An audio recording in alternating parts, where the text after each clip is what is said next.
Time. This is Fox 14 News at 9. An interim mayor has been named for Tallulah. We'll tell you how the town is reacting to the council's decision and hear what the newly appointed leader has to say.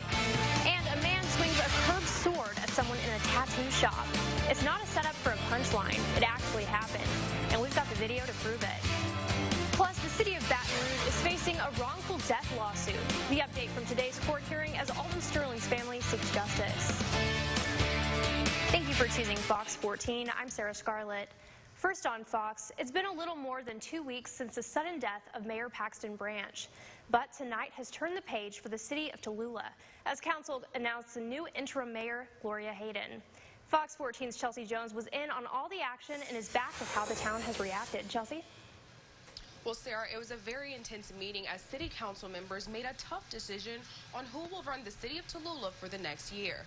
Gloria Hayden was a council member for several years and even went head-to-head with the late Mayor Paxton Branch, running against him. She says that nothing was ever personal and she always wanted what's best for Tallulah. Gloria Hayden says she's been waiting all day to see who was going to be the interim mayor for the city of Tallulah. And when she got the text that she was in, she couldn't contain her emotion. I am happy. I'm elated. I'm glad it's been a long, hard struggle. Tuesday, a special city council meeting was held to decide who was going to be the interim mayor for the city of Tallulah. Residents had mixed emotions of who they felt should win. Candace Fountain believes Paxton J. Branch II was the best one for the job. Y'all need to give him a chance and let's break the cycle. We going to school for a reason. We coming to give back unless y'all want us to go somewhere else and build that community and let Tallulah stay like this. But Antonio Wilson disagrees. The best person, in my opinion, for this seat at this time, this moment, is a now moment, is Gloria Hayden. City Council accepted nominations Arthur Lee, Paxton J. Branch II, and Gloria Hayden to be the interim mayor. But after a 3-2 vote, Hayden was given the nod. She says even though her and the late mayor didn't see eye to eye, that didn't take away from what he brought to their city. It's about clean drinking water. It's about the healing of our city. Our city has grieved since Mayor Branch passed away. At the end of the day, he was a good man, a good mayor. Paxton Branch II says he may have lost today, but the battle isn't over. For Hayden, her every move will put Tallulah first. Just like my father, I'm not a quitter. October come, you're going to see my face. Let all the negativeness about Tallulah die down. Let us do what's best for Tallulah, and that is to make Tallulah the great city that it is. Special elections will be held October 12, 2019. Right now, it is unclear whether or not Hayden will be eligible to run during that election cycle. Live in the Media Control Center, Chelsea Jones, Fox 14 News. Thanks, Chelsea. New at 9, a bizarre theft was caught on camera in Monroe. It happened around 6 p.m. yesterday at the Lucky 7 Tattoo Studio. Jeremy Lucky, the owner of the shop that's on Louisville Avenue, says a man came in and took a decorative sword that they had in the shop. In the video given to Fox 14, you can see the suspect reach near a Coca-Cola machine and pull out a curved sword. The man quickly leaves the shop, and according to Lucky, the suspect swung the sword at that employee and then left. Witnesses say the man hit several cars with the sword, and at some point he knelt in the middle of Louisville Avenue. We've reached out to Monroe Police to see if there have been any arrests in connection with this incident. We'll update you when we hear from them. A crime alert tonight. A Richland Parish inmate is on the run after walking off his work release job in Bienville Parish. The search is widespread for Clifford Lee Batney. The Richland Parish Sheriff's Office says the Department of Corrections inmate was being housed at their facility. 30-year-old Matney was on work release at the House of Rayford Farms in Arcadia. He walked off early yesterday morning and never returned. He was serving time for narcotics violations, public intimidation, and resisting an officer, and was set to be released in 2020. The Sheriff's Office tells Fox 14 that they're focusing the search in Grant Parish, where the inmate is originally from.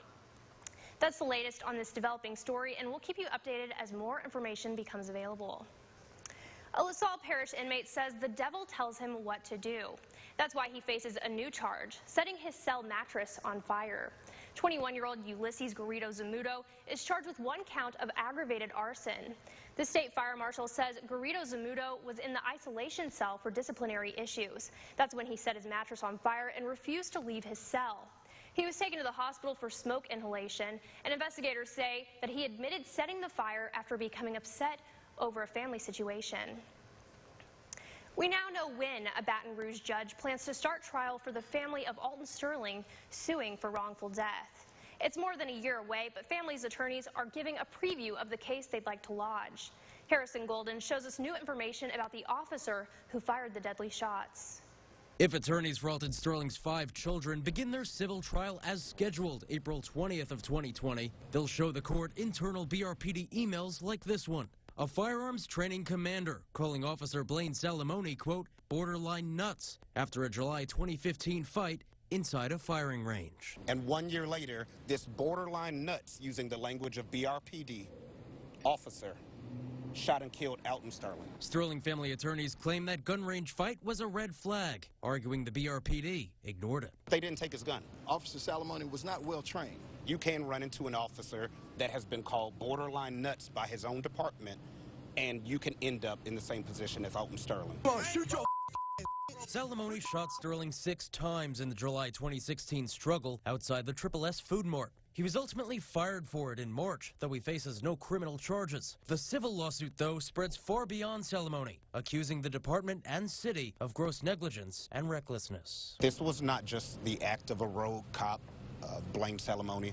This was a systematic failure by the police department and also those who oversee the police department. The attorneys say their scrutiny of emails and other correspondence has just begun. We'll be asking for emails, text messages of all of City Council, of all the mayors, to find out just how deep this failure goes. It's going to bring back a lot of open wounds that we thought were healing over the last 2 years, but they haven't healed. The attorneys maintain they're open to settling with the city, though not without policy changes at police headquarters. In Baton Rouge, Harrison Golden, Local 33 News.